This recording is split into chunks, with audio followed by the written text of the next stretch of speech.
কেমন আছে আমি বলছি। এই গাছের গুণটা হচ্ছে, ধরো এই যে পাতাটা আছে না, এই পাতাটা যদি তোমরা মানে থেতো করে এই পাতার রসটা যদি মুখে মাখো না, মানে ফেসে মাখো, তাহলে এটার থেকে কিন্তু অনেক কিছুটা পরিবেশ, কিছুটা সময়, সব কিছু মিলিয়েই ধরো কখনো কখনো জীবনে অনেক কিছু প্রভাব পড়ে।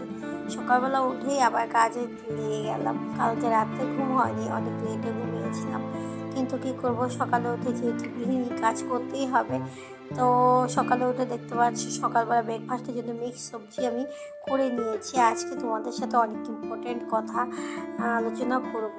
তোমরা ভিডিওটা স্কিপ না করে দেখো, অনেক ইনফরমেটিভ কতগুলো টিপসও দেবো। তো সবটাই তোমাদের সাথে শেয়ার করব। এই যে দেখতে পাচ্ছ আমি সবজিটা পুরোপুরি ধুয়ে নিলাম। এটা মিক্সড সবজি বানাবো লেবু পাতা দিয়ে। এটা দিয়ে সকালে রুটি হবে আর চা হবে ব্রেকফাস্টে। সেটা বানানোর জন্য আমি রেডি করছি।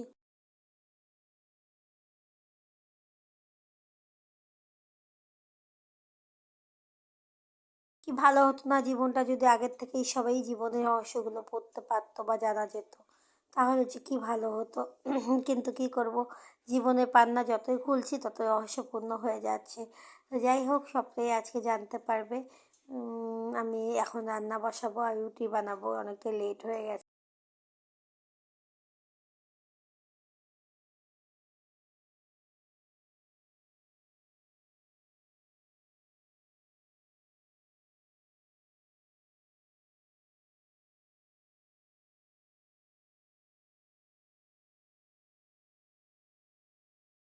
রেগুলার কন্টেন্ট আপলোড করতে হয়, কিন্তু কি করব বলো, শরীর খারাপ থাকলে তো আর যা হয়। আর একটু প্রবলেম চলছিল ঘরে।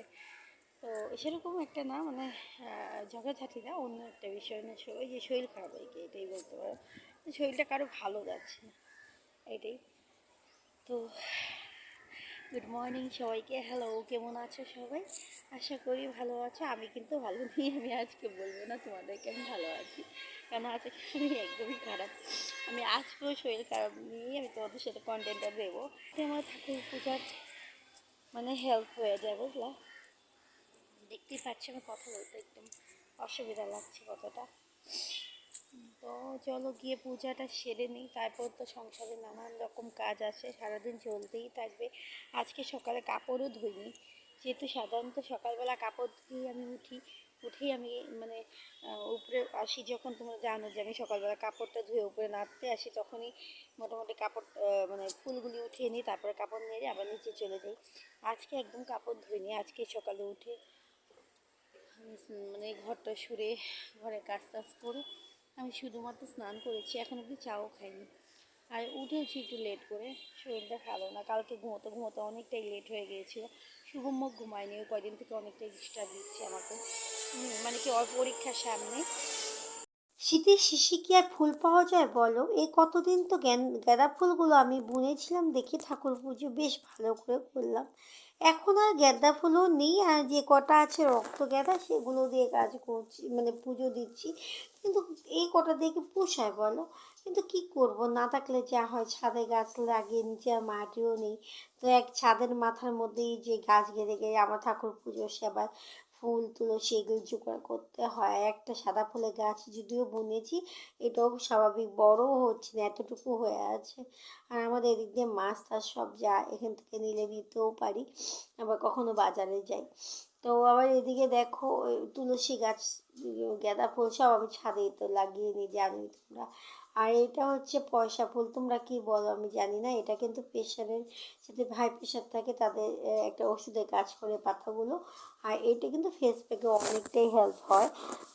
টিপস হিসাবে যদি নাও, তাহলে আমি এটা বলবো যে এই পাতাগুলো, পয়সা ফুলের পাতাগুলো বেটে যদি তোমরা মানে ফেসে অ্যাপ্লাই করো, তাহলে অনেক দাগ টাগ থাকে, যে দাগ ছোপ থাকে না ছোটো ছোটো, সেগুলো কিন্তু অনেকটা রিমুভ করায় হেল্প করে আর কি। এই দেখো এখানে পাতা আছে, অনেক কটা গাছ লাগিয়ে রেখেছি। এটা একটা ব্লু কালারের হয়, একটা হোয়াইট কালারেরও হয়। তো হোয়াইটটাও আছে, ব্লুটাও আছে, এইটা বেশি ভালো। এগুলো ফুলগুলো দিয়ে দিয়েছি সবজির মধ্যে। এখন তো আর দূরের থেকে তোমাদেরকে মানে ঘ্রাণটা বুঝাতে পারবো না, ভীষণ সুন্দর একটা সেন্ট আসে সবজির মধ্যে। এই লেবু পাতাটা সাধারণত যারা মাছের তরকারি বানায়, মানে এরকম করে মিক্স সবজি দিয়ে মাছের মুড়োটা থাকে না, সেটা দিয়ে যদি বানাও মাথাটা দিয়ে, আর সেখানে যদি লেবু পাতা দাও, দুর্দান্ত লাগে খেতে, কি বলবো। আর যেহেতু এটা নিরামিষ সবজি হচ্ছে সকালে খাবারে ব্রেকফাস্টের সাথে, সেখানে আমি এই যে এরকম মিক্স সবজিটা না, এরকম কোনো সেন্ট থাকে না, কিছু না, তার জন্য যদি লেবু পাতা দিয়ে দাও, আমি তো এটা মানে তোমার যে কি লেবু পাতা বলো না, এলাচি লেবু যে থাকে সেই পাতাটা দিয়েছি। এটা তো দারুণ ধরো ঘ্রাণ আসে, দুর্দান্ত লাগে সবজির ঘ্রাণটা আর কি, তার জন্য ব্রেকফাস্টটা বানিয়ে নিলাম। আর এখন হচ্ছে এই সবজিগুলো, মানে একটা বাটি দে তো, বাটি বাটি ওই নিচে রেখেছিলাম, ওই বাটিটা দে, ধুয়ে দে। এক হাতে ক্যামেরা এরকম করে ধরে না কন্টেন্ট বানানোটা ভীষণই অসুবিধা লাগে, বুঝলা। আর যেহেতু 1 বছর হয়ে গেছে না, তবুও আমার শুভমটা ভালো করে ক্যামেরা এখনও ধরতেই পারেনি। 1 বছর হয়েছে মোটামুটি, ওই তবুও ভালো করে যে আমার ক্যামেরাটা ধরে দেবো ওটা ধরতে পারেনি। তার জন্য আমার ক্যামেরা নিজের হাতে ধরেই আমাকে সব মানে বানাতে হয়, কি করব।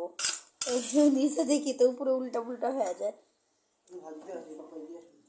তো যাই হোক, এই যে দেখতে পাচ্ছ সবজি আর রুটিটা আমি আমার হাজব্যান্ডের জন্য করে নিয়েছি। সবাই খাবো, কিন্তু ওকে ওর থালটা রেডি করলাম, তখন ওকে চা খাইনি, দুধ তো চায়ে দিলাম, এখন তো অব্দি চাই। যেহেতু তোমরা আমাকে তোমার ভ্যালুয়েবল টাইম দিয়ে আমার ব্লগটা দেখতে আসো, তাহলে তোমাদেরকে সেই সময়টা যেন ব্যর্থ না হয়, সেজন্য কিছু কিছু টিপসও আমি রেখে দিয়ে দিই আমার ব্লগে। সেটা নাকি সাধারণত তোমাদের কাজে আসবে, যেহেতু আমারও আসে, যেগুলো জানি সেগুলোই শেয়ার করি। আর তোমাদের জন্য নেক্সট ব্লগে আমি রাখছি ধূপ জাতীয় জিনিস, যেগুলো নাকি কিছু ধূপ আছে যেগুলো নাকি ঘরে দিলে অনেকটাই নকারাত্মক শক্তি ঊর্জা ঘরে প্রভাবিত হয়। আর কী ধূপ দিলে ঘরের মধ্যে লক্ষ্মী আহ্বান হয়, সব কিছুই পাবে আমার এর পরবর্তী ভ্লগে। আর এখন বলি, যারা নাকি বেগুন পোড়াও, সাধারণত শনিবারেই তো পোড়াও আমি জানি, কিন্তু যদি কারো ঘরে নজরদোষও লাগে, ধরো মনে হয় ঘর চিড়চিড়ে শুরু হয়ে যায় মানুষের, মানে ঘরে অশান্তি অশান্তি ফিল হয়, কোনো কিছুতে মন লাগে না, তখন ভেবে নিবে যে উজরা উজরা লাগে মনটা, তখন মনে করে নেবে যে ঘরে ঠিক একটা নকারাত্মক মানে ধরো নেগেটিভ ভাইব্রেশন যেটাকে বলি, তো ওটাই হয়েছে। ওটা হচ্ছে তোমার মানুষের নজর দোষও হয় আর উপরি হলেও হয়। তো সেখানে তোমরা ওই যে লঙ্কা, তারপরে লং, আর পারলে আরেকটা কাজ করতে পারো, সন্ধ্যায় ধূপবাতি যখন দাও তখন হচ্ছে লং, কর্পূর আর ছোবা আছে, যেটা তোমাদের ছোবা,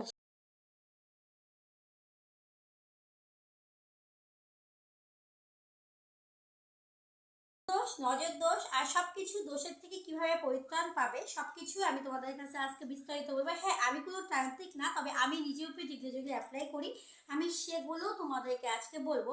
ধূপ যেমন থাকে, ধূপ আজকে ব্লগটা এতটুকুই। আর আগামী ব্লগে ছোট্ট একটা ক্লিপ সামনে রেখে দিলাম, আশা করি দেখে বুঝতে পেরেছো আগামী ব্লগটা কী নিয়ে হতে চলেছে।